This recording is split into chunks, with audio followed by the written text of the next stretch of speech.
জি ভাইয়া, আমার হাজবেন্ড মারা গেলেন ৩ বছর হয়ে গেল। তো আমি এতদিন সিঙ্গেলই ছিলাম, যেহেতু আব্বুর জন্য আমার বিয়ে করা।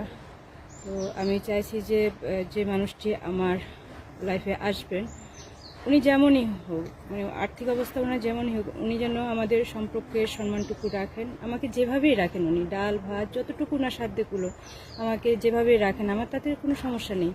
কিন্তু আমাদের ভালোবাসা যেন অটুট থাকে আর সম্পর্কের সম্মানটা যেন থাকে। আসসালামু আলাইকুম। এই মুহূর্তে দেশ উপবাস থেকে যারা ভিডিওটা দেখছেন সবাইকে স্বাগতম। বরাবরের মতো আমাদের সামনে ক্যামেরার সামনে এক আপু দাঁড়িয়ে আছে তার জীবন গল্প বলার জন্য। আসলে তার কি কষ্ট বা সে কি বলতে চায়, তো কথা না বেরিয়ে সরাসরি চলে যায় আপুর কাছে। আপু আসসালামু আলাইকুম। ওয়ালাইকুম আসসালাম ভাইয়া। আসসালামু আলাইকুম। ওয়ালাইকুম আসসালাম। আপু কেমন আছেন? জি আলহামদুলিল্লাহ ভালো আছি। আপু আপনার নাম কি? ঈশিতা। ঈশিতা। ঈশিতা আপু দেশের বাড়ি কোথায়? কুমিল্লা। কুমিল্লা।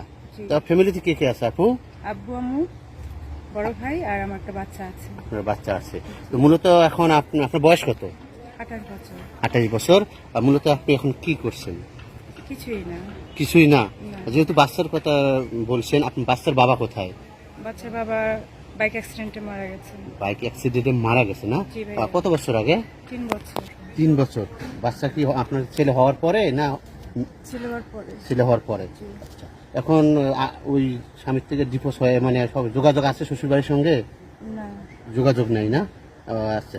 এখন তো 3 বছর আপনি এখনো এভাবে আছেন, সিঙ্গেলে আছেন না কারোর সাথে রিলেশন হয়ে গেছে? না, সিঙ্গেলই।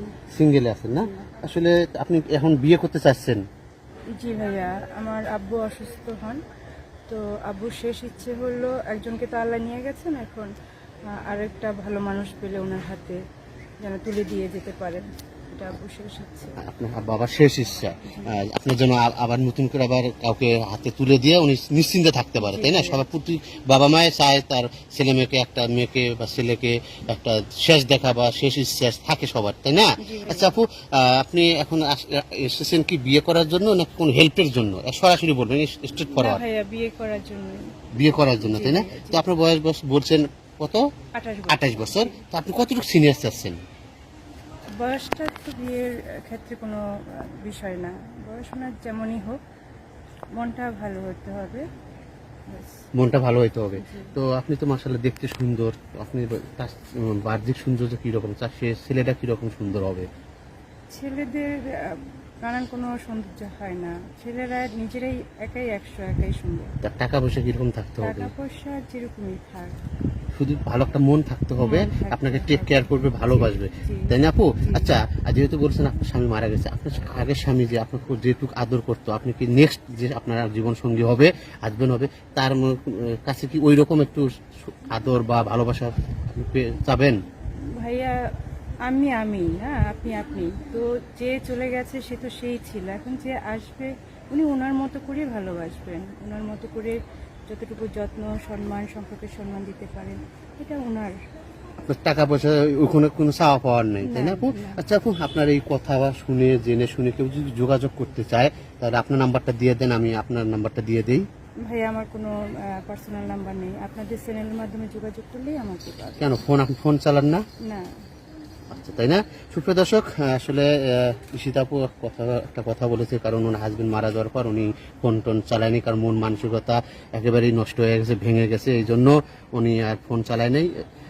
ঈশিতা আপুর সঙ্গে যদি কেউ যোগাযোগ করতে চান এবং পার্সোনালি ভাবে কেউ যদি কথা বলতে চান, তাহলে আপনার চোখের সামনে ডিসপ্লেতে যে নাম্বারটি দেখা যাচ্ছে, এই নাম্বারটি ইউটিউব চ্যানেল কর্তৃপক্ষের, মানে আমাদের, এই নাম্বারে ইমো হোয়াটসঅ্যাপ করা আছে। আপনার অবশ্যই এই ঈশিতাপুর একটা স্ক্রিনশট মেরে দিবেন, সাথে ছোট্ট করে একটা ভয়েস মেসেজ দিয়ে দিবেন, অযথা কেউ ফোন কল করবেন না।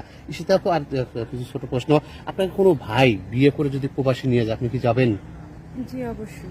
যাবেন না? জি। আচ্ছা, আর একটা কথা, কোনো ভাই যদি আবার আপনার বাড়িতে বা আপনার শ্বশুর বাড়িতে রেখে বিদেশে চলে যায়, সংসারে একটা পারিশ্রমিক বা শ্রম করার জন্য যাবে, আয় রোজগার করার জন্য, তাই না?